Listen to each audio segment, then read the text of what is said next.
Hey guys, Assalamualaikum. Welcome back to our channel. അപ്പൊ guys എല്ലാവർക്കും സുഖാന്ന് കരുതുന്നത്. അപ്പൊ വ്യായാമത്തെ നോമ്പൊക്കായി. അപ്പൊ എല്ലാരും ഇപ്പൊ 7ാമത്തെ നോമ്പായതുകൊണ്ട് തന്നെ എല്ലാരും ക്ഷീണും കാര്യങ്ങളൊക്കെ സ്റ്റാർട്ട് ആക്കിയിട്ടുണ്ടാവൂലേ. അപ്പൊ നമ്മളെ ഡ്രസ്സൊക്കെ തുടങ്ങിയോ? ആയിണ്ടാവില്ലല്ലേ? പെരുന്നാളിനും കുറച്ചും കൂടി ടൈമില്ലേ, എന്നാലും ചിലവരൊക്കെ എടുക്കലുണ്ടാവും. കാരണം ലാസ്റ്റിക് ഒക്കെ വെച്ചാൽ തെരവയ്ക്കാറ്. അപ്പൊ എല്ലാരും ബുദ്ധിയുള്ളവർ നേരത്തെ കാലത്തെ പോയി എടുക്കും. അപ്പൊ എന്തായാലും ഇന്നത്തെ വീഡിയോ എന്താ വെച്ചാൽ നിങ്ങൾ തമ്മിലൊക്കെ കണ്ടിട്ടുണ്ടാവൂലേ? തമ്മിലെ കണ്ടപ്പോ തന്നെ അവർക്ക് കാര്യം വിട്ടിട്ടുണ്ടാവും എന്തിനാണ് വന്നിട്ടുള്ളത് എന്നുള്ളത്. പിന്നെ നമുക്ക് ഒരുപാട് സന്തോഷമായ ദിവസമാണ്. കാരണം നമ്മളെ ലൈഫില് ചെറുതായിട്ട് നമ്മളിങ്ങനെ ആഗ്രഹിച്ചത് ഓരോ കാര്യങ്ങൾ അച്ചീവ് ചെയ്തുകൊണ്ടിരിക്കുകയാണ്. ഒരു നല്ലൊരു എന്താ പറയാ, ഞങ്ങളുടെ ലൈഫിൽ തന്നെ നല്ലൊരു മൊമെന്റ് ആണ്. കാരണം നമ്മളെ യൂട്യൂബ് ചാനലില് 50K ഫോളോവേഴ്സ് ആയിരിക്കാണ്, 50,000 സബ്സ്ക്രൈബ് ആയിരിക്കാണ്. അതൊക്കെ നിങ്ങൾ ചിന്തിച്ചിട്ടുണ്ടാവില്ലേ? നമ്മളിപ്പോ ഫസ്റ്റ് ആദ്യം നമ്മള് 1000 ആകാനായി ഏറ്റവും കൂടുതൽ നമ്മൾ ആകാംക്ഷ 1000 ആയ പിന്നെ എന്താണ് 5K, പിന്നെ 5K, പിന്നെ പറഞ്ഞാല് 10K അങ്ങനെ ഓരോരോ സ്റ്റെപ്പ് ഭയങ്കര സന്തോഷം. പെട്ടെന്നായിട്ട് കാരണം 5000 10,000 2-3 വീഡിയോ 1 മില്യൺ അടിച്ചപ്പോ പെട്ടെന്ന് സബ്സ്ക്രൈബർ കയറി. അപ്പൊ അതൊക്കെ പെട്ടെന്നായിരുന്നു. പക്ഷെ ഇപ്പൊ നമ്മളെ ഫാമിലി യൂട്യൂബ് ചാനലില് 50K സബ്സ്ക്രൈബേഴ്സ് ആയിട്ടുണ്ട്. പറഞ്ഞിരുന്നു ചില വീഡിയോയിലൊക്കെ 50K ആയാലും നമ്മൾ Q&A ചെയ്യും എന്നൊക്കെ പറഞ്ഞു. പറയാനുള്ള കാരണം എന്താന്ന് വെച്ചിട്ടുണ്ടെങ്കിൽ തന്നെ നമ്മൾ എപ്പോ വീഡിയോസ് ഇടാണെങ്കിലും റീൽസ് ഇടാണെങ്കിലും അതിന്റെ കമന്റ് ബോക്സിൽ ചോദിക്കും. എത്രയെന്ന് വെച്ചിട്ട് നമ്മളിങ്ങനെ കൊടുക്കില്ല. അപ്പൊ നമ്മള് രണ്ടാളും വിചാരിച്ചു നമ്മള് ഇൻസ്റ്റയിൽ നമ്മള് സ്റ്റാറ്റസ് ഇട്ടിട്ടില്ലേ,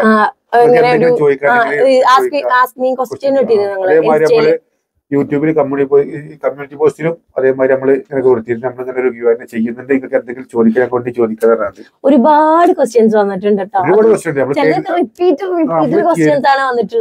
മനസ്സിൽ കരുതിയിലെക്കാട്ടി ക്വസ്റ്റ്യൻ കണ്ടമാനം ക്വസ്റ്റ്യൻ ചോദിച്ചിട്ടില്ലേ.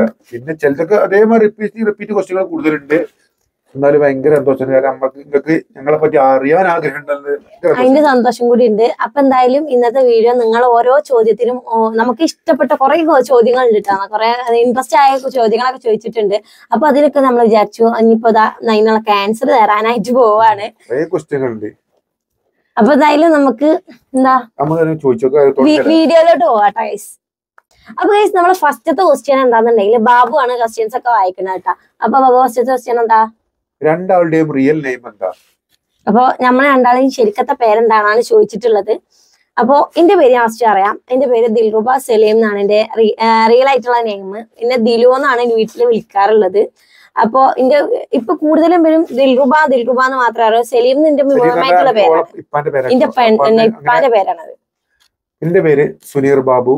അപ്പൊ ഇതൊക്കെ കൂടുതൽ ആൾക്കാർ ഇതിലിങ്ങനെ വീഡിയോയിൽ ബാബു ബാബു ബാബു. ചില ആൾക്കാർ ചോദിക്കലുണ്ട് ഈ മുസ്ലിങ്ങൾക്ക് എന്താ ബാബു എന്നുള്ള പേര് അല്ലെ. ഞാൻ കുറെ വീഡിയോ ഇട്ടിരിക്കാൻ മറ്റേ കമന്റ് കണ്ടിട്ടുണ്ട്, മുസ്ലിമിന് ബാബു എന്ന കമന്റ് പേരുണ്ടാവും എന്നൊക്കെ. എന്റെ പേര് സുനീർ ബാബു, അതാണ് ഫുൾ നെയിം അല്ലെ. സുനീർ ബാബു എന്നാണ് ഫുൾ നെയിം. ഇൻസ്റ്റയില് ദിൽറുബ സുനീറിനും ആണ് പേരുള്ളത്. വീട്ടിൽ വിളിക്കല് ബാബു. പിന്നെ എനിക്ക് കൂടുതൽ ഇഷ്ടം വിളിക്കാൻ കേക്ക്. ഞാനായാലും പുറത്തുനിന്ന് ഇപ്പൊ നമ്മളൊരു പേര് എഴുതുമ്പോ എനിക്ക് സുനീർ എന്ന് കേൾക്കാൻ ഇഷ്ടം. വിളിക്കുമ്പോ ബാബു എന്ന് വിളിക്കാനാണ് ഇഷ്ടം. പുറത്തുനിന്ന് അധികം അറിയുന്ന ആൾക്കാരാണ് ആ സുനീർ എന്നത് മാത്രം വിളിക്കുള്ളൂ. കൂടുതൽ പേരും ബാബു തന്നെയാണ് കേട്ടോ. നമ്മളെ നാട്ടുകാരാണെങ്കിലും വീട്ടിലുള്ളവരൊക്കെയാണ് ബാബു തന്നെയാണ് വിളിക്കാറുള്ളത്. അപ്പൊ അതായിരുന്നു ഫസ്റ്റത്തെ ക്വസ്റ്റ്യൻ ഗൈസ്. പിന്നെ അടുത്ത ക്വസ്റ്റ്യൻ ഞങ്ങള് ക്വസ്റ്റ്യൻ പറഞ്ഞ പോലെ പേര് വായിക്കണില്ല. കാരണം നമ്മൾ ഒരുപാട് റിപ്പീറ്റഡ് തന്നെ കുറെ പേര് ചോദിച്ചിട്ടുണ്ട്. നമുക്ക് ഒരേ ക്വസ്റ്റ്യൻ തന്നെ പിന്നെയും ചോദിച്ചിട്ടുണ്ട്. അപ്പൊ അതുകൊണ്ട് നമ്മള് പേര് ഇപ്പോ പറയണില്ല, ചോദ്യം മാത്രം പറയണമെന്ന് പറഞ്ഞിട്ടുണ്ട്. അത് ഞങ്ങൾ കയ്യിൽ പറയട്ടോ. അപ്പൊ നെക്സ്റ്റ് ക്വസ്റ്റ്യൻ നോക്കാം. നെക്സ്റ്റ് ക്വസ്റ്റ്യൻ നിങ്ങളെ വീട് എവിടെയാണ്? നമ്മളെ സ്ഥലം ഇപ്പുള്ള സ്ഥലം എവിടെയോ? അപ്പൊ ഞങ്ങൾ വീട് എന്ന് പറഞ്ഞാൽ മലപ്പുറം ജില്ലയിലെ പൂക്കോട്ടൂർ എന്ന് പറഞ്ഞ സ്ഥലത്താട്ടോ. പൂക്കോട്ടൂർ തടപ്പറമ്പ്, അവിടെ നമ്മളെ വീട് എടുക്കുന്നത്. അപ്പൊ ബാബുവിന്റെ വീടാണ്. അതായത് എന്റെ വീട് പറഞ്ഞാൽ ദിലുവിനെ കല്യാണം കഴിച്ചു ഇന്ന കല്യാണം കഴിച്ചു കൊണ്ടേത് പൂക്കോട്ടൂർക്കാണ്. ബാബു പൂക്കോട്ടൂരുകാരനാണ്. അവിടുന്ന് മോൾക്കുള്ള അറിയണവരുണ്ടാവും. PKMC റോഡിന് അങ്ങനെ പോവലാണ്. പിന്നെ ഇന്റെ സ്ഥലം എവിടെ വെച്ചിട്ടുണ്ടെങ്കിൽ മലപ്പുറം മുണ്ടോറമ്പാണ് എന്റെ വീട്. ശരിക്കുള്ള സ്ഥലം എവിടെ വെച്ചിട്ടുണ്ടെങ്കിൽ എന്റെ ഇപ്പൊ തൃശ്ശൂരാരനാണ് കേട്ടോ. പ്രോപ്പർ തൃശ്ശൂരാണ്. ഇമ്മ പരപ്പനങ്ങാടിക്കാരിയാണ്. ഇതെങ്ങനെയാണ് എന്താണ് അതൊന്നും എനിക്കറിയില്ല. സംഭവം പറഞ്ഞാല് ഓളെ ഇപ്പൊ ചെറുപ്പത്തിലെ ഒരു പ്രോപ്പർ തൃശ്ശൂരാണ്. ചെറുപ്പത്തിലെ ജോലിയും കാര്യമൊക്കെ മറ്റേ വേങ്ങരയായിരുന്നു കേട്ടോ. വേങ്ങര അടുത്തല്ല പരപ്പനങ്ങാടി. അപ്പൊ അങ്ങനെ അവിടുന്ന് കണ്ട് കല്യാണം കഴിച്ച് ചോദിച്ചാണ് കല്യാണം കഴിച്ചത്. പക്ഷെ ഇവരിപ്പോ കാര്യങ്ങളായിട്ട് സെറ്റില് മലപ്പുറത്താണ്. ഞങ്ങൾ എന്റെ ചെറുപ്പം മുതലേ മലപ്പുറത്താണ്. ഞങ്ങൾ ഇപ്പൊ 4 മക്കളുണ്ട്. ഞങ്ങൾ 4 പേരും ജനിച്ച ശേഷം മലപ്പുറത്ത് തന്നെയാണ്. അപ്പൊ തൃശ്ശൂരായിട്ട് അധികം അറ്റാച്ച്മെന്റ് ഇല്ല. ഇപ്പാന്റെ നാട് അവിടെ തന്നെ ഉള്ളൂ. അപ്പൊ നമുക്ക് ഇനി നെക്സ്റ്റ് എന്താ നോക്കാം. അപ്പൊ അടുത്ത ക്വസ്റ്റ്യൻ ചോദിക്കാം. പിന്നെ നിങ്ങളുടെ വീട്ടിൽ ആരൊക്കെയുണ്ട്? വീട്ടിൽ ആരൊക്കെയുണ്ട് എന്നാണ് അടുത്ത ചോദ്യം. കൂടുതൽ പേരും എന്റെ വീട്ടുകാരെ കാരണം കൂടുതലായിട്ട് കണ്ടിട്ടുണ്ടാവുക. കാരണം ഈ ബാബുവിന്റെ ഇമ്മാക്ക് വീഡിയോന് മുന്നിൽ ഭയങ്കര കുറവാണ്. പല ആൾക്കാർ ചോദിക്കലുണ്ട് നിങ്ങളെ ഇമ്മാനത്തെ വീഡിയോയിൽ കാണിക്കാത്ത, പിന്നെ ഇപ്പാനത്തെ വീഡിയോയിൽ കാണിക്കാത്ത, അങ്ങനെ കുറെ ക്വസ്റ്റ്യൻ നമ്മൾ കാണലുണ്ട്. ഇപ്പൊ തന്നെ നമ്മള് അതിൽ കണ്ടമാൻ ക്വസ്റ്റ്യൻ ഉണ്ടല്ലോ, ഇപ്പാനെന്ന് കാണിക്കാത്ത. എന്റെ വീട്ടിൽ ആരൊക്കെ ഉള്ളതെന്ന് പറഞ്ഞാല് എന്റെ ഉമ്മ ഉണ്ട്, അതുപോലെ തന്നെ ഉമ്മാന്റെ ഉമ്മ ഉണ്ട്, ഞങ്ങളടുത്ത് താമസിക്കൽ കേട്ടോ. പിന്നെ ഞാനെന്തെങ്കിലും അല്ലെ, അത്ര വരെ ഉള്ളൂ. അപ്പൊ എന്താണ് എന്റെ വീട്ടിൽ ആരൊക്കെ ഉണ്ട് ചോദിച്ചിട്ടുണ്ടെങ്കിൽ എന്റെ അമ്മ ഉണ്ട്, ഇപ്പ ഉണ്ട്, അനിയന്മാർ 2 ആളുണ്ട്, പിന്നെ ഒരു അനിയത്തി ഉണ്ട്. അപ്പൊ അതിന് ആ ക്വസ്റ്റ്യനാണ് സംശയം ഇപ്പാനെന്താ വീഡിയോയിൽ കാണിക്കാത്തത്? അപ്പൊ തൃശ്ശൂരാണ് ജോബ് ചെയ്യുന്നത്. അവിടെ ഒരു അനിയന്മാരൊക്കെ വൈറ്റിംഗ് ആണ്, ഒരു ഷോപ്പ് ഇട്ടിക്കാണ്. അവർക്ക് എന്താണ് സ്ക്രാപ്പിന്റെ ഷോപ്പാണ്. 2 മാസം കൂടുമ്പോഴോ 1 മാസം കൂടുമ്പോഴൊക്കെ വരില്ല. അപ്പൊ നമ്മൾ വരും, ഒരാഴ്ച നിൽക്കും. അപ്പൊ നമ്മള് ചിലപ്പോ നമ്മൾ വീഡിയോ എടുക്കുന്ന ടൈമിലാവുമ്പോ ഇപ്പൊ അവിടെ ഉള്ള ടൈമില് നിങ്ങൾക്ക് ചില വീഡിയോ കാണാൻ പറ്റും, ഇപ്പൊ ഉള്ളത് കാണാൻ പറ്റും. കാരണം ഇപ്പൊ അങ്ങനെ അധികം എന്താണ് വീഡിയോ നമ്മൾ ഒന്നാമത് ഇപ്പൊ ഉള്ളപ്പോ വീഡിയോ എടുക്കലുണ്ട് വെച്ചിട്ടുണ്ടെങ്കിൽ ഇടയിലൊക്കെ ഇപ്പൊ ഉണ്ടാകുമ്പോ എടുക്കലുണ്ട്. അങ്ങനെ ട്രിപ്പൊക്കെ പോകുമ്പോ അങ്ങനെ എടുക്കലും ഉണ്ട് അധികം. അബ്ബ വരുമ്പോഴുള്ള അതാണ് നിങ്ങൾക്ക് ഇങ്ങനെ ചോദിക്കാൻ കാരണം. എപ്പോഴും കാണാത്തോണ്ടാണ്. കാണല് കൂടുതൽ നമ്മളെ വീഡിയോയിൽ എന്റെ അമ്മ അനിയന്മാര് ഓരൊക്കെ. കാരണം ഇമ്മാനെന്നെ ഞാൻ ബാബുവിന്റെ ഉമ്മാനെന്നെ ഞാൻ ചിലപ്പോ ഉമ്മാക്ക്, പക്ഷെ ഞങ്ങൾ വീഡിയോ എടുക്കണേന്നൊന്നും ഉമ്മാക്ക് ഒരു പ്രശ്നമില്ല. ഞങ്ങൾക്ക് എന്തോ ആവാം, ഒരു പ്രശ്നമില്ല. പക്ഷെ ഇമ്മാക്ക് ഇങ്ങനെ വീഡിയോന് മുന്നിലേക്ക് വരാനൊക്കെ ഒരു മടിയാണ്, അത്രേ ഉള്ളൂ. അതുകൊണ്ടാണല്ലോ, വേറെ ഒരു പ്രശ്നം ഉണ്ടായിട്ടല്ല. അപ്പൊ ഇത്രയൊക്കെയാണ് നമ്മളെ വീട്ടിൽ ആരൊക്കെ ഉണ്ട്, എന്തൊക്കെയാ ഒക്കെ ഉള്ളതിന്റെ ഡീറ്റെയിൽസും കാര്യങ്ങളും കിട്ടാം. അപ്പൊ അടുത്ത ക്വസ്റ്റ്യൻ പിന്നെ വന്നിട്ടുള്ള ചോദ്യമാണ് നമ്മളുടെ 2 ഏജ്. ഞാനൊരു പ്രാവശ്യം ഇതേമാതിരി എന്താണ് ആസ്മി ക്വസ്റ്റ്യൻ ഇട്ടിട്ട് അതിൽ ചോദിച്ചു ഏജ് ഉണ്ടായിരുന്നു. ആദ്യം ഞാൻ ഇതിന് മുന്നേ ഈ ചോദ്യം അല്ല, അതിന് മുന്നേ ഒരു ആസ്മി ക്വസ്റ്റ്യൻ ഇട്ടായിരുന്നു. അപ്പൊ അതിലും ഇതേമാതിരി ഒരു ചോദ്യം വന്നപ്പോ ഞാൻ ജസ്റ്റ് കമന്റ് മാതിരി ഇട്ടിട്ടുണ്ടായിരുന്നു. അപ്പൊ എന്തായാലും എന്റെ ഏജ് എത്ര വെച്ചിട്ടുണ്ടെങ്കിൽ എനിക്ക് 23 വയസ്സായിട്ടുണ്ട്. 32 വയസ്സായിട്ടുണ്ടാക്ക്. അപ്പൊ ഇതാണ് ഞങ്ങളുടെ ഏജ്. കണ്ടിട്ടുണ്ടേ ഞങ്ങൾ ഉണ്ടാവും 9 വയസ്സിന് മാറ്റമുണ്ട്. പിന്നെന്ന് വെച്ചിട്ടുണ്ടെങ്കിൽ എന്താ നിങ്ങൾക്ക് കാണുമ്പോ സത്യത്തിൽ നിങ്ങൾക്ക് എങ്ങനെ തോന്നുന്നത്? എനിക്ക് തോന്നണത് എന്താണെന്നറിയോ, അവർക്ക് കണ്ടിട്ട് ഭയങ്കര പ്രായമുള്ള ആൾക്കാർ അല്ലാതെ ഈ ചോദിക്കില്ല. അപ്പൊ ഗൈസ് എനിക്ക് 23, ബാബുവിന് 32 വയസ്സ്. അപ്പൊ എന്തായാലും നെക്സ്റ്റ് ചോദ്യം എന്താ? പിന്നെ പൂക്കോട്ടൂർ സ്കൂളിൽ പഠിച്ചിരുന്നല്ലേ? അത് ഇന്നോടുള്ള ക്വസ്റ്റ്യൻ കേട്ടോ. പൂക്കോട്ടൂർ സ്കൂൾ പഠിച്ചിരുന്നു. സത്യം പറഞ്ഞാൽ ചെറിയ LP സ്കൂളിൽ UP സ്കൂളിലാണ് പൂക്കോട്ടൂർ പഠിച്ചിട്ടുള്ളൂ. നമ്മൾ ഹൈസ്കൂളിൽ ഞാൻ പൂക്കോട്ടൂരിലാണ് പഠിച്ചിട്ടുള്ളൂ. ഞാൻ കുട്ടികളുടെ സ്കൂളിലാണ് പഠിച്ചത്. പിന്നെ +1 +2 ഞാൻ പഠിച്ച അരിമ്പ്രയാണ്.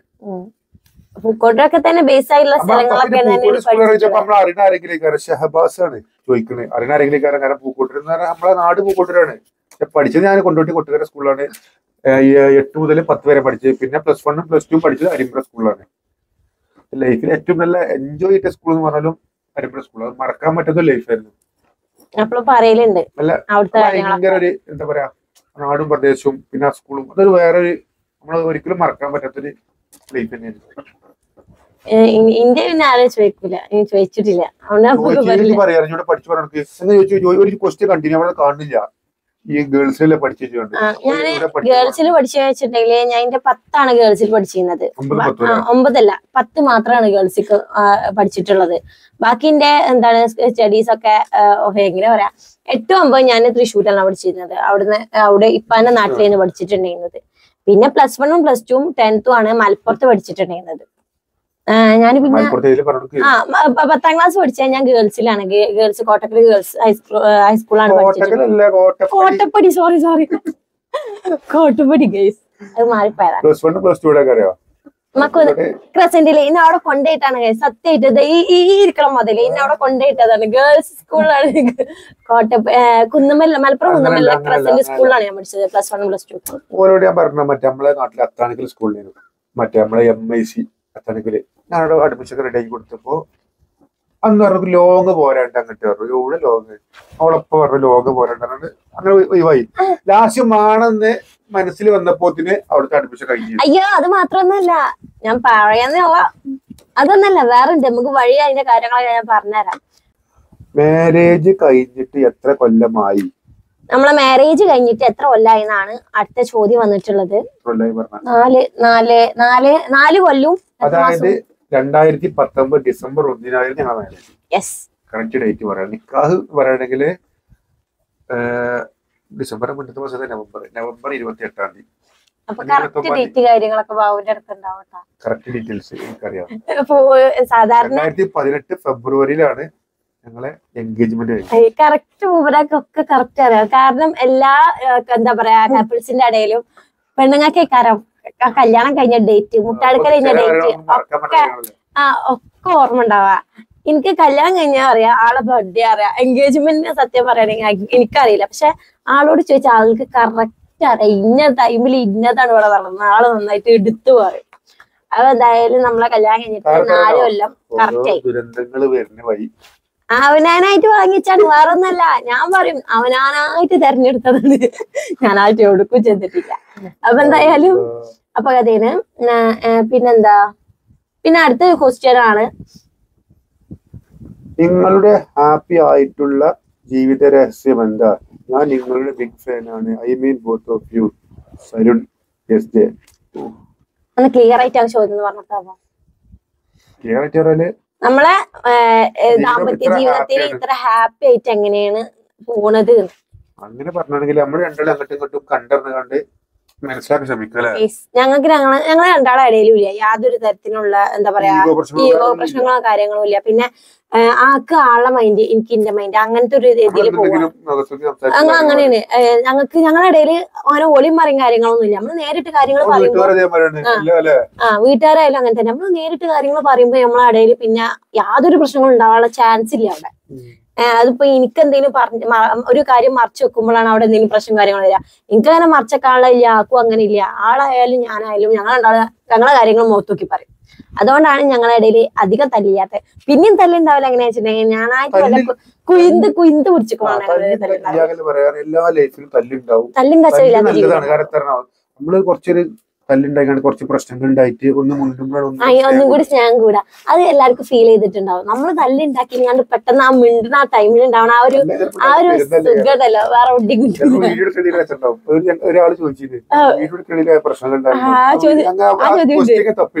കാരണം നമ്മള് വീഡിയോയിലൊക്കെ ചിരിച്ച് കളിച്ച് നിക്കാണ്. അപ്പൊ ഒരാൾ ചോദിക്കാണ്, നിങ്ങൾ ഈ വീഡിയോ എടുക്കണതിന്റെ ഇടയിൽ തല്ലുണ്ടായാലും എങ്ങനെയാണ് ഉണ്ടാവല്? ഞങ്ങള് തല്ലുണ്ടാവും, കുറച്ച് 2 മിനിറ്റ് അങ്ങോട്ടും ഇങ്ങോട്ട് പോകും, പിന്നെ ഇങ്ങോട്ട് വരും, പിന്നെ വീഡിയോ എടുക്കും. അതൊക്കെ ലൈഫിൽ നടന്നു പോണ കാര്യങ്ങളല്ലേ. തല്ലും കച്ചറ ഇല്ലാതെ ജീവിതം ഏതാണ്? ശരിക്കലും ഒരു മുണ്ടലും പറച്ചിലും ആണ് ലൈഫില്. പക്ഷെ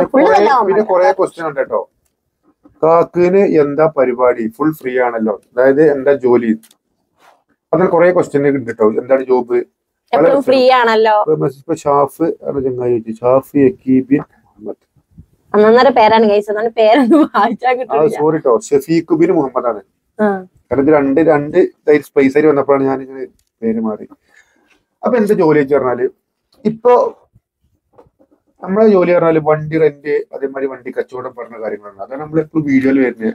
ആദ്യമൊക്കെ കല്യാണം കഴിഞ്ഞ മുന്നേ ഞാന് കൂലിപ്പണി സത്യം പറഞ്ഞാല് മറ്റേ മരപ്പണി, അതുപോലെ കുറെ പണി എടുത്തിട്ടുണ്ട്. അതാ ഗൾഫിൽ പോയ കഥക്കെ ഞാൻ പിന്നെ പറയാം. അതായത് കൂലിപ്പണി പറഞ്ഞാല് മരപ്പണി, അതേമാതിരി ലോഡിങ്ങിന് പോകും, അങ്ങനത്തെ അങ്ങനെ ഓരോ പണികള്. കല്യാണം കഴിഞ്ഞ ശേഷം പിന്നെ ഈ വണ്ടി കച്ചവടം, അങ്ങനത്തെ ഓരോ നമ്മള് ഫ്രണ്ട്സുകൾ തമ്മിൽ അങ്ങനെ ഓരോ കച്ചവടങ്ങൾ, പിന്നെ വണ്ടി വാടക കൊടുക്കുക, അങ്ങനത്തെ ഒരു പരിപാടികളാണ്. ഇപ്പൊ അൽഹംദുലില്ലാ ഇപ്പൊ പൊതുവെ ഈ നമ്മൾ ഈ വണ്ടി കച്ചവട കാര്യങ്ങളൊക്കെ പൊതുവെ കമ്മിയാണ്. ഇപ്പൊ നമ്മള് അൽഹംദുലില്ലാ പൈസ കിട്ടുന്നുണ്ട്. പിന്നെ നമുക്ക് ഒരുപാട് പ്രൊമോഷനും കാര്യങ്ങളൊക്കെ നല്ലോ വരുന്നുണ്ട്. നമ്മള് പിന്നെ യൂട്യൂബിൽ നിന്ന് ഇൻകം വരൽ തുടങ്ങിയതോടെ ബാബുവിന് അപ്പൊ നമുക്കൊരു ഇൻകം വരുമ്പോ പിന്നെ ഒരു ജോബിന് പോകേണ്ട ഒരു ആവശ്യമില്ല. നമ്മള് ഇപ്പൊ കരിയർ എന്ന് പറഞ്ഞാൽ യൂട്യൂബാണ്. സത്യം പറയുകയാണെങ്കിൽ നമ്മള് രണ്ടാളും ലൈഫ് എടുക്കണപ്പോ യൂട്യൂബിലാണ്. ഞങ്ങൾ കണ്ടാലും ഫോക്കസ് യൂട്യൂബർ. അപ്പൊ അതുകൊണ്ട് തന്നെ നമുക്കിപ്പോ വേറെ ജോബിന് പോകേണ്ട ആവശ്യമില്ല. ഉള്ള ടൈം നമ്മൾ വീഡിയോ എടുത്തിട്ട് ഹാപ്പി ആയിട്ട് ഇരിക്കാണ് ഇപ്പൊ. കാരണം ഉണ്ടാവും ഫിനാൻഷ്യൽ ആയിട്ടുള്ള പ്രശ്നങ്ങളും സന്തോഷമൊക്കെ.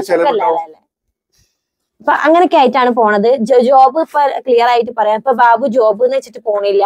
ഞങ്ങൾക്ക് ഇപ്പൊ യൂട്യൂബിൽ നിന്ന് നിങ്ങൾക്ക് കിട്ടണോണ്ട് തന്നെ നമ്മൾ അതിൽ ഹാപ്പി ആയിട്ട് വീഡിയോ ഒക്കെ എടുത്ത് സെറ്റ് ആയിട്ട് അങ്ങനെ ആയിട്ട് പോവാണ്. ലവ് മാരേജിന്റെ കാര്യം കുറച്ച് നീണ്ട സ്റ്റോറിയാണ്. അതുകൊണ്ട് തന്നെ ലവ് മാരേജ് ആണ് അറേഞ്ച് മാരേജ് ആണ്.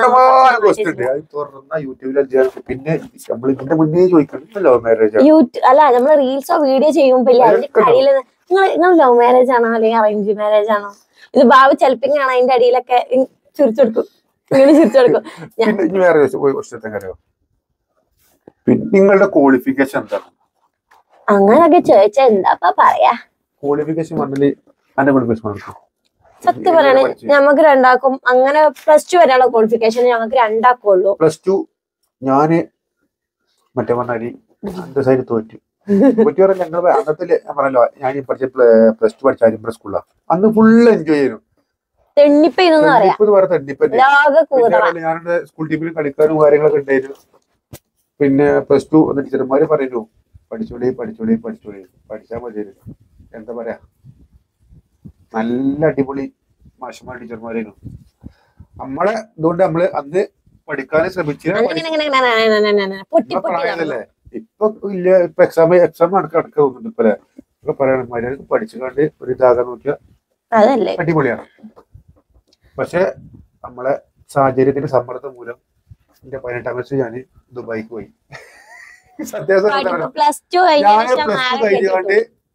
+2 കഴിഞ്ഞ് നമ്മള് 18 വയസ്സ് ആയപ്പോ തന്നെ ഞാൻ എന്താക്കി പാസ്പോർട്ട് എടുത്തു. എമർജൻസി ആയിട്ടാണ് പാസ്പോർട്ട് എടുത്തുകൊണ്ട്. അന്ന് നമ്മളെ ഒരു ലൈഫിൽ എല്ലാവർക്കും ഇഷ്ടമാണ്. കാരണം ഗൾഫിൽ പോവാ ഒരു ആഗ്രഹമാണ്. കാരണം പ്രത്യേകിച്ച് നമ്മൾ പല പടത്തിലും ഇപ്പൊ അന്നൊക്കെ ദുബായ് എന്നൊക്കെ അങ്ങനെ ഇറങ്ങിയ പടം കണ്ടു നല്ലൊരു ഇതല്ലേ ഗൾഫ് എന്ന് പറഞ്ഞാൽ അടിച്ചു പൊളിച്ച. അങ്ങനെ എൻ്റെ ഒരു 18 വയസ്സായിട്ട് ഒരു 6 മാസമായിട്ട് അപ്പൊ ഞാൻ ഗൾഫിൽ ഒരു വിസ, എന്റെ മുത്തമ്മന്റെ മകൻ ഗൾഫിൽ കസിൻ തന്നിരിക്കുന്ന വിസ, അങ്ങനെ ഞാൻ ഗൾഫിൽ പോയി. എന്തൊക്കെയോ പ്രദേശ് ഗൾഫൊക്കെ പറഞ്ഞതാ. ഏതായാലും 2.5 കൊല്ലം ഗൾഫിലുണ്ട്. പിന്നെ പോയി കേട്ടോ, എനിക്ക് പോകാൻ താല്പര്യമില്ല.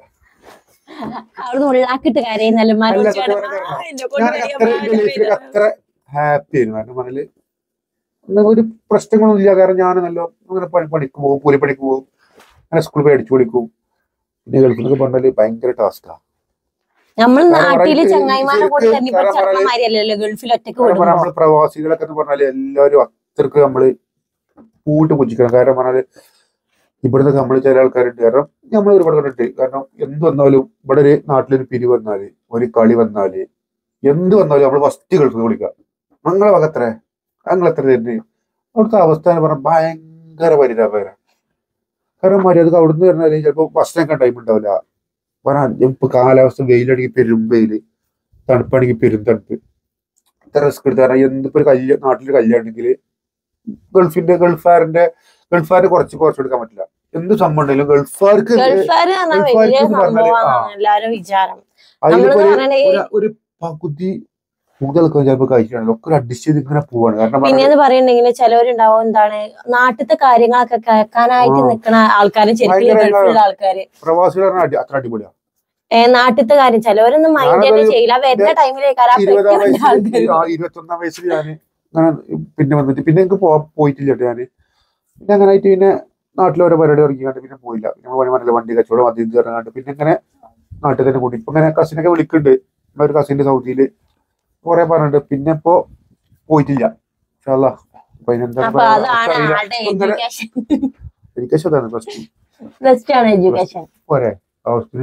അപ്പൊ ഇനി എന്റെ എഡ്യൂക്കേഷനെ പറ്റി പറയുകയാണെങ്കിൽ ഞാനും +2 പൊട്ടിയതാണ്. കാരണം എന്താ വെച്ചിട്ടുണ്ടെങ്കില് എനിക്ക് സത്യം പറഞ്ഞാൽ ഒരു പെണ്ണായോണ്ട് പറയല്ല, എനിക്ക് സത്യം പറഞ്ഞാൽ പഠിക്കാൻ യാതൊരു താല്പര്യമില്ലായിരുന്നു. എനിക്ക് ചെറുപ്പം മുതലേ പഠിക്കാൻ യാതൊരു ഇൻട്രസ്റ്റും ഇല്ലായിരുന്നു. പക്ഷെ എനിക്ക് ഈ അങ്ങനത്തെ കാര്യങ്ങളൊക്കെ ഇഷ്ടം, പെയിന്റിങ് അതേമാതിരി അങ്ങനത്തെ കാര്യങ്ങളൊക്കെ എനിക്ക് കൂടുതൽ ഇൻട്രസ്റ്റ് ഉണ്ടായിരുന്നത്. അതുകൊണ്ട് തന്നെ പഠിപ്പിന്റെ കാര്യത്തിൽ ഞാൻ ഭയങ്കര പിന്നോട്ടായിരുന്നു. +2 വരെ എത്തിയത് എന്തോ ഭാഗ്യം സത്യം പറയല്ലേ. അപ്പൊ +2 വരെയാണ് ഉള്ളതാണ് എന്റെ ഒരു എന്താ പറയാ എഡ്യൂക്കേഷൻ എന്താ പറയാ അതെന്ന് പറയുന്നത് +2 ആണ്. എന്ന് പറഞ്ഞിട്ടുണ്ടെങ്കിൽ ഇപ്പത്തെ കാലത്ത് ഇന്റെ ഒരു മൈൻഡ് വെച്ചിട്ട് പറയുകയാണെങ്കിലും എഡ്യൂക്കേഷൻ എന്ന് പറയുന്നത് ഇപ്പൊ കുറെ പേര് ഇപ്പൊ എഞ്ചിനീയർ എടുക്കുന്നുണ്ട്, കുറെ പേര് ഓരോന്ന് എടുക്കുന്നുണ്ട്. വേറെ സംഭവം അവനവന്റെ സ്ഥാനത്തെത്താൻ കഴിയില്ല. എന്താണ് ജോബിന്റെ ജോബ്? അതേപോലെ എന്നെ ചോദിച്ചു എന്റെ ജോബ് എന്താണ്? എനിക്ക് ജോബൊന്നുമില്ല. പക്ഷെ ഞാൻ പേര് യൂട്യൂബറാണ്. ജോബില്ലേ? എന്താണ്? സോറി ഞാൻ പറയാൻ വന്നായി. ജോബ് എന്ന് പറയുന്നത് ഇപ്പത്തെ കാലത്ത് നമുക്ക് എല്ലാ വഴി കൂടി പൈസ ഉണ്ടാക്കാൻ പറ്റിയൊരു കാലഘട്ടമാണ്. അതേമാതിരി തന്നെ എനിക്കൊരു ഗ്രാഫ്റ്റിന്റെ പേജുണ്ട്, അത്യാവശ്യം നല്ല വർക്ക് അവിടെ ഇതിൽ എനിക്ക് കിട്ടുന്നുണ്ട്. പിന്നെ ഞാൻ മെഹന്തി ഇട്ട് കൊടുക്കാൻ പോകുന്നുണ്ട്. അപ്പൊ അതിൽ നിന്ന് എനിക്കൊരു ഇൻകം കിട്ടലുണ്ട്. ഇപ്പൊ അതാണ് എന്റെ ജോബ് എന്നുള്ളത്. സത്യം പറയുകയാണെങ്കിൽ യൂട്യൂബ് എന്ന് പറഞ്ഞത് ഇൻസ്റ്റ എന്ന് പറഞ്ഞാൽ നമ്മളൊരു പ്രൊഫഷനാണ് ആണ്, ഞങ്ങളെ പ്രൊഫഷണൽ. അപ്പൊ എന്റെ ഒരു എഡ്യൂക്കേഷൻ എന്ന് പറയുകയാണെങ്കിൽ അങ്ങനത്തെ വലിയ എഡ്യൂക്കേഷൻ കാര്യങ്ങളൊന്നുമില്ല. എന്നാലും എനിക്ക് ഗ്രാഫ്റ്റും കാര്യങ്ങളൊക്കെ ആയാലും ചെറിയൊരു ഇൻകം ആയിട്ട് അങ്ങനെ തട്ടിമുട്ടേക്ക് പോകാം. യൂട്യൂബ് വരുമാനം നിങ്ങൾ എന്ത് ചെയ്യുന്നു? എന്ത് ചോദ്യമായി? യൂട്യൂബ് വരുമാനം എന്ത് ചെയ്യുന്നു? യൂട്യൂബ് കിട്ടും കേട്ടോ, ചെറിയ പൈസ കിട്ടുള്ളൂ. എല്ലാരും വിചാരം പക്ഷെ യൂട്യൂബിൽ നമ്മള് നല്ല സത്യം പണിയെടുക്കണം, പറ്റിപ്പണിക്കണം, നല്ല കരുതണം. കാരണം നമ്മൾ കരുതമായിരുന്നു യൂട്യൂബിൽ വരുമാനം വരില്ല. യൂട്യൂബ് നമ്മൾ നല്ലോണം നയിച്ചാൽ കുറച്ച് ഇവിടെ ഈ ഒരു ഫീൽഡ് പറയുകയാണെങ്കിൽ നല്ല നയിച്ചുങ്ങാണ്ട് നല്ലോണം പണിയെടുത്താൽ മാത്രമേ നമുക്കൊരു യൂട്യൂബിൽ നമുക്ക് വരുമാനം കിട്ടില്ല. വരുമാനം കിട്ടുന്നുണ്ട്. അതെന്ത് ചെയ്യണമെന്ന് വെച്ചിട്ടുണ്ടെങ്കിൽ സത്യം പറഞ്ഞ 2 ഫോണുണ്ട്.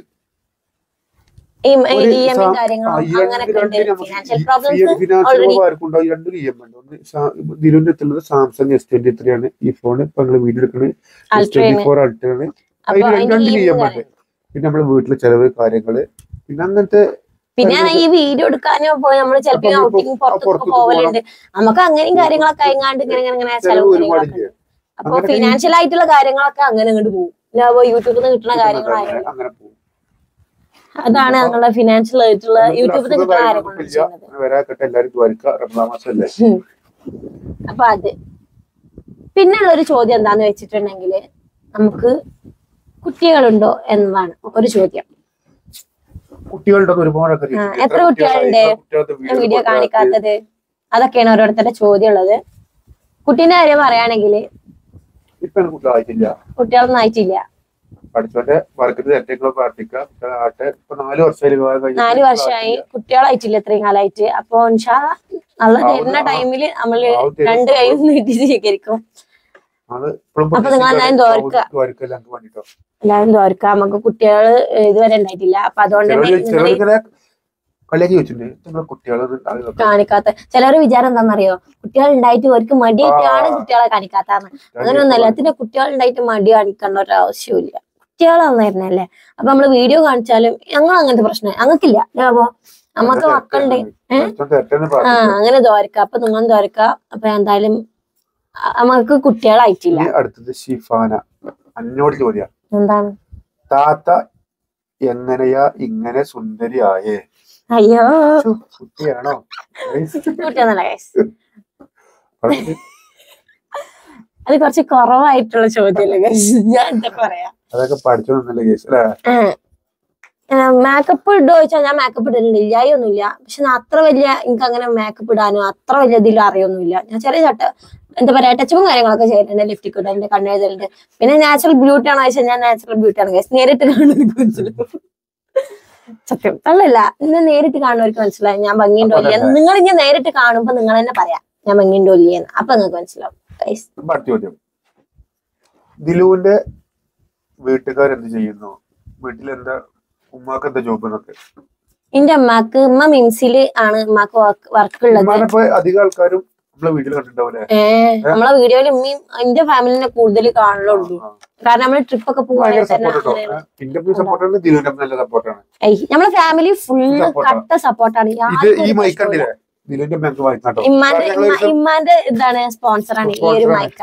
അപ്പൊ ഉമ്മാന്റെ ജോബ് മിംസിലാണ്. ജോബ് കോട്ടക്കല് മിംസിലാണ് ഉമ്മാക്കുള്ള ഉമ്മാന്റെ ജോബ്. പിന്നെ കുറെ ആൾക്കാർ ചോദിച്ചിട്ടുണ്ടായിരുന്നോ ഞങ്ങളില്ലേ സത്യം പറയണേ ആ കമന്റ് ബോക്സ് ഇങ്ങനെ ഇടിച്ചു വെച്ചിട്ട് എൻഗേജ്മെന്റ് കഴിഞ്ഞില്ലേ? ആ ഒരു ചോദ്യം വന്നതാണ്. അതിന്റെ എന്താ പറയാ, എൻഗേജ്മെന്റ് കഴിഞ്ഞിട്ടില്ല പറഞ്ഞിട്ടുണ്ട് അല്ലെ? ഓല് വന്നുകൊണ്ട് സംസാരിച്ചു കണ്ട് പോയിട്ടുണ്ട്. എൻഗേജ്മെന്റ് എന്ന് പറഞ്ഞാല് ഇൻഷാ അല്ലാ ഇൻഷാ അല്ലാ ഈ നോമ്പ് കഴിഞ്ഞാൽ നടത്താനുള്ള പ്ലാൻ ഉണ്ട്. ഉണ്ടാവും. അപ്പൊ ഫുള്ള് വീഡിയോ ഇൻഷാ അല്ലാ ഉണ്ടാവും. അപ്പൊ ഈ ചോദ്യം ചോദിക്കുന്നവർക്കാണ് അവളെ എൻഗേജ്മെന്റ് കഴിഞ്ഞിട്ടില്ല, ബട്ട് പറഞ്ഞിട്ടിട്ടുണ്ട്, നമ്മള് പറഞ്ഞ് തീരുമാനമായിട്ടുണ്ട്. അപ്പൊ അതുപോലെ പറഞ്ഞാൽ നമുക്ക് നോമ്പിന്റെ മുന്നേ ഒരു കാരണം എന്ന് പറഞ്ഞാല് ഇപ്പൊ അടുത്താണ് അല്ലെ, നോമ്പിന് ഒരു 5 ദിവസം മുന്നേ, സോറി 5 ദിവസം ഒന്നല്ല, ഒരു 10-15 ദിവസം മുന്നെയാണ്. അപ്പൊ 10 ദിവസം ഉണ്ടാവും. അപ്പൊ നമ്മള് പറയണം നോമ്പ് കഴിഞ്ഞിട്ട് മതി. പോലും പറയുമ്പോ നോമ്പ് കഴിഞ്ഞിട്ട് നമുക്ക് അടിപൊളി ഉണ്ടാക്കാം. അപ്പൊ ഇൻഷാല്ലാ അപ്പൊ അതിന്റെ വീഡിയോ ഫുൾ. അപ്പൊ ആരും ബേജാറാവുണ്ടാവും, ഓളെ എൻഗേജ്മെന്റിന്റെ ഫുള്ള് വീഡിയോ നമ്മളെ ചാനലിലും ബിന്ദിന്റെ ചാനലും ഉണ്ടാവും. ദിൽബിന്ദി പറഞ്ഞ ഓളെ ചാനലും ഉണ്ടാവും. നമ്മളതിൽ ഫുൾ ആയിട്ടുള്ള വീഡിയോ ഉണ്ടാവും. പിന്നെ അടുത്തത്, നിങ്ങളുടെ എൻഗേജ്മെന്റ് ഫോട്ടോ ചെയ്യോ, വെഡിങ് ഫോട്ടോ ചെയ്യോ, വെഡിങ് വീഡിയോ പോസ്റ്റോ? സത്യം പറഞ്ഞാൽ വെഡിങ്ങിന്റെ വീഡിയോ ഇല്ല കേട്ടോ. വെഡിങ്ങിന്റെ ഫോട്ടോ പള്ളർസ് ഉണ്ട്, പക്ഷെ അത് ഞങ്ങൾ പെൻഡ്രൈവ് അങ്ങനെ നഷ്ടപ്പെട്ടു. പക്ഷെ ഡിസ്ക് ഉണ്ട് കേട്ടോ, കുറച്ച് നമ്മൾ പോസ്റ്റ് ചെയ്യണോ. ബാബുവിന്റെ അവിടെ നിന്നുള്ള ക്യാമറ ഫോണില് അവിടെ നിന്നുള്ളതിൽ ഫുള്ള് ഫോട്ടോസും കാര്യങ്ങളും ഉണ്ട്. പക്ഷെ ഇന്റത് ഞങ്ങൾ അവിടെ നിന്ന് ഉണ്ടായിരുന്നു, ബട്ട് അതൊക്കെ ഫോണിലായിരുന്നു ഉണ്ടായിരുന്നില്ല. ബാബു ഫോണ് പോയതോടെ അതൊക്കെ സ്വാഹ. അതാണ് ഉണ്ടായത്.